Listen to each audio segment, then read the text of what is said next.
ప్రాతినిధ్యం మనం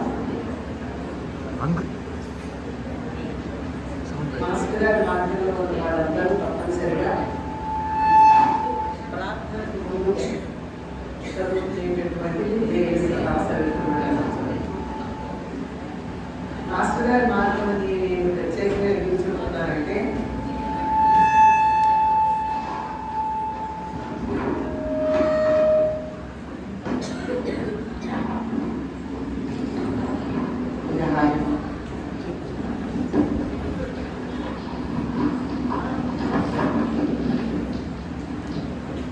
మాస్టర్ గారి మార్గాన్ని ఏమి చెప్తున్నారంటే మిగిలినటువంటి సంప్రదాయాల్లో ఆడవాళ్ళు ఎవరు చదవండి, ఒక మగవాడు మాత్రమే సంధ్యావందనం చేసేప్పుడు చదువుతారు.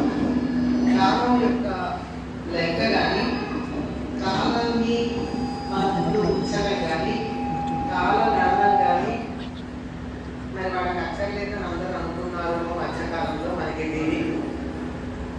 అందరినీ సమానంగా చూసేటటువంటి ఒక మాస్టర్ గారి మార్గంలోనే ఇటువంటి భేదాలు ఏమీ లేకుండా అందరం సమానంగా చూసుకునేటటువంటి అదృష్టం మనకు. ఇందులో ఎవరిని ప్రార్థిస్తున్నారు? ఏఎస్ సదా సవితృమండల మధ్యవర్తి. సవితృమండలం అంటే సూర్యమండలం.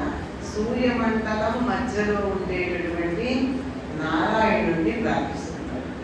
మనం సూర్యోపాసన అనుకుంటున్నాం. ఉంటే సూర్యుడిని కాదు ప్రార్థించేది, సూర్య నారాయణుడిని, సూర్యుడి రూపంలో ఉన్నటువంటి నారాయణుడిని.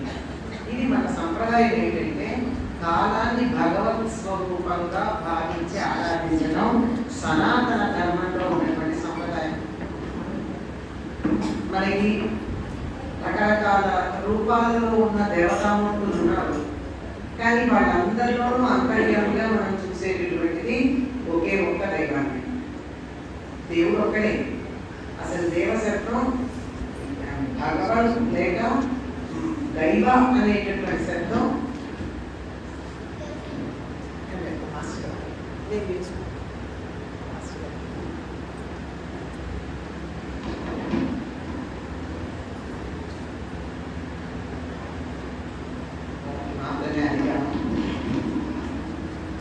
ఏకవచనంలో మాత్రమే ఉంటుంది. అందువల్ల భగవంతుడు 100 పేర్లు పెట్టుకో 1,00,000 పేర్లు పెట్టుకో ఉన్నది ఒకటే. భగవంతుడి యొక్క చైతన్యం విలాసం వైవిధ్యంగా మనకు కనపడుతుంది. పగటిపూట వెలుగు సూర్యుడి నుంచి వచ్చి, రాత్రిపూట వెలుగు చంద్రుడి నుంచి వచ్చి, ఈ రెండు లేనప్పుడు దీపంలోంచి వచ్చినట్టే ఉన్నది ఒకటే వెలుగు. ఇన్ని రూపాల్లో మనకు కనపడుతూ ఉండేటటువంటి దాన్ని కాలస్వరూపంగా కూడా ఆరాధించే పద్ధతి ఉంది. ఆ కాలస్వరూపంగా ఆరాధించేటప్పుడు మనం కాలాన్ని ఎట్లా ఆరాధిస్తాం? కాలం అంటే గడియారం కాదు కదా. కాలాన్ని గుర్తించడానికి పెట్టుకుని ఒక సూచిక తప్ప గడియారం కాలం కాదు. కాలం ఆగిపోవాలంటే గడియారాన్ని కొట్టేస్తే కాలం ఆగిపోతుందా? దొరుకుతుంది. అటువంటి కాలం ఏదైతే ఉందో ఆ కాలాన్ని ఆరాధించడం ఎలాగా అంటే ప్రకృతిలో వచ్చే మార్పులన్నింటినీ గమనించుకుంటూ తదనుగుణంగా మన జీవితాన్ని మలుచుకోవడమే కాలస్వరూపంగా ఉన్న భగవంతుని ఆరాధించడం. అందుకే మన పండుగలు ఏం చూసుకున్నా ఇవన్నీ కూడా కాలానుగుణంగా ఉంటాయి.